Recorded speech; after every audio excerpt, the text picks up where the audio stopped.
年前的一部《逃出绝命镇》，不仅成功的让喜剧演员乔丹·皮尔跨入了好莱坞一线导演的行列，还让他凭借此片喜提了奥斯卡最佳原创剧本的大奖，并且因为层层反转引人入胜的剧情，仅以区400万美元的成本，便在全球狂揽了超过2.5亿美元的超高票房。今天就让我们一起再次重温这部堪称黑马的悬疑佳作。男主小黑是一名摄影爱好者，其貌不扬的他却有个白人女友，两人刚刚交往4个月，女友就提出要带他去见下父母。小黑听后有些紧张，担心会因为肤色差异而被区别对待。女友笑着向他保证绝对不会出现这种事。就这样，两人有说有笑的出发了。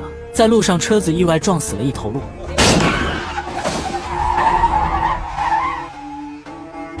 随后警方赶到现场调查情况，可他们却盘问起小黑的身份。原来黑人在美国个别州连呼吸都有错，不愉快的经历并未影响两人，说话的功夫就到了女友家的别墅。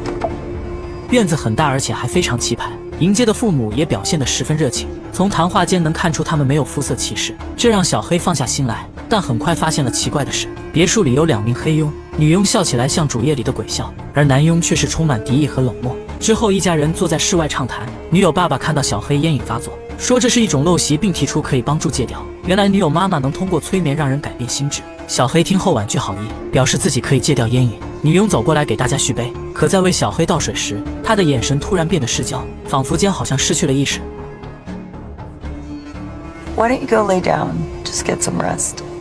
女佣皮笑肉不笑地表示歉意。诡异的场面让小黑有些发懵，心想着这家人指不定有什么大病。一声惊呼打破了尴尬气氛，原来是女友的弟弟回来了。当天晚上，小黑因为烟瘾久久无法入睡，于是走出房子想抽一根放松。可他刚要点燃时，对面突然有个身影飞奔而来。待到仔细看清，此人正是白天的黑人男佣。奇怪的举动让小黑莫名其妙，无意间回头查看。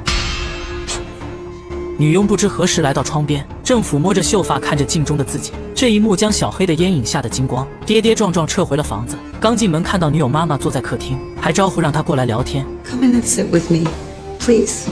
出于礼貌坐了下来，然而接下来发生的事却变得十分诡异。只见女友妈妈不停转动汤勺，勺子和杯子的碰撞声逐渐成了节奏。小黑坐在舒适的沙发上，浑然不知对方正在催眠自己。随着轻轻的语调和暗示的诱导，他不经意间陷入了潜意识，整个人的表情也变得十分痛苦。这一刻的小黑想起了小时候，因为当时只顾看着电视，却忽略了没有按时回家的妈妈。如果及时选择了报警，或许出车祸的妈妈就会因此得救。这件事让他一生都在愧疚，认为是自己害死了妈妈。在杯子单调有序的碰撞声中，他崩溃的痛哭流涕，身体也不听了使唤。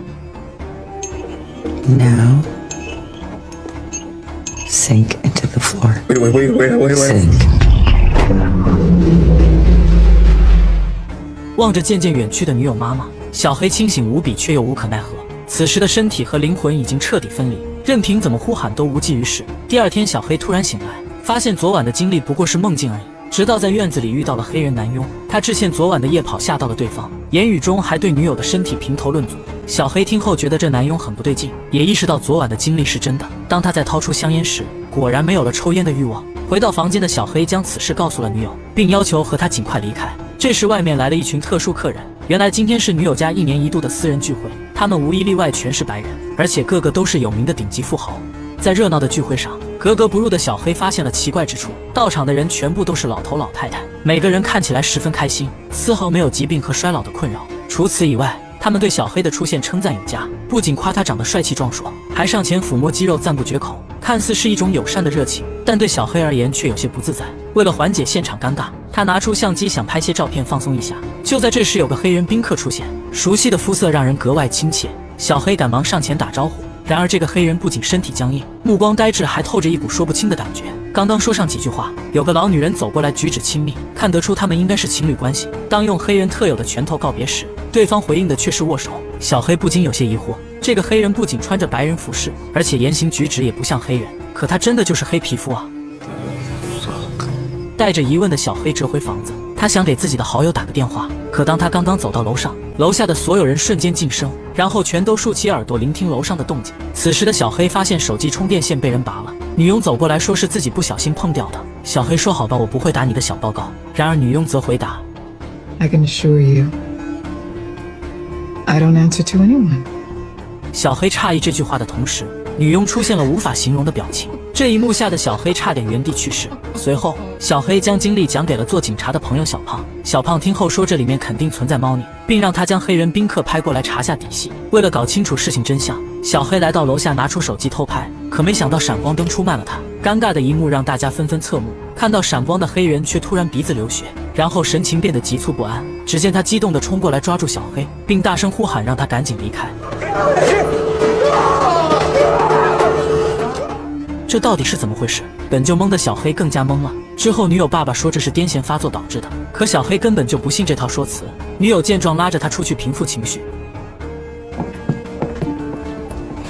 小黑告诉女友自己知道癫痫病是什么样子，而刚才的解释显然是在掩盖。不管怎么说，这里处处透着诡异和奇怪，他们必须要马上离开。与此同时，在一个空旷的草地上，白人富豪们正在竞拍一件商品，而这个商品正是还不知情的小黑。几轮下来，一个盲人老头拿到了小黑的身体。当天晚上，小黑将拍到的照片发给了朋友。很快，小胖回复了电话。经过他的调查，白天的黑人早在半年前就已失踪。现在出现的种种迹象表明，或许是他受到了某种洗脑，然后成了白人使唤的宠物。小黑听后惊出一身鸡皮疙瘩，当即决定连夜逃走。他让女友去客厅拿包，自己收拾起了行李。正在这时，一扇虚掩的门引起注意，小黑鬼使神差地走了过去。里面的一个红盒子放着很多照片，而照片全是女友和其他黑人的合影，他们举止亲密，一看就是他的前任男友。原来女友说自己是第一任黑人全是假的。继续向后翻看，细思极恐下让人脊背发凉。一张是女友和家里男佣的合影，一张是和家里女佣的合影。难怪一个对女友品头论足，一个破坏自己的充电器。Hey, are you ready? 小黑还算机灵，随便敷衍两句便拉着女友离开。可下楼时发现女友弟弟堵在门口，挥舞着武器说不准出门。女友的父母也走了过来。小黑看这架势预感不妙，嚷嚷着让女友赶紧找到车钥匙，然而他却怎么也找不到。诡异的气氛让小黑忍不住爆发。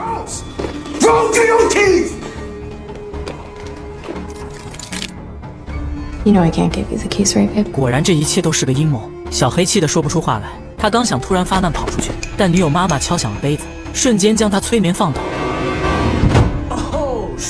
半小时后，在一个空旷的房间里，小黑犹如做了噩梦，突然惊醒。此时四肢被绑，无法动弹，任凭怎么挣扎都无济于事。环顾四周观察情况，他试图找出可以逃生的办法。就在这时，面前的电视机亮了，里面的女友爷爷讲述了事情真相。原来他研发了一项叫凝结的手术，可以将意识和记忆移植给另一个人。不过手术还有瑕疵，那就是仍然会残存一些本体。这就是为什么手术后看着有些僵硬的原因。随着画面中出现的杯子，小黑再度被陷入了催眠。第二次苏醒后还未回过神，电视机再次亮了起来。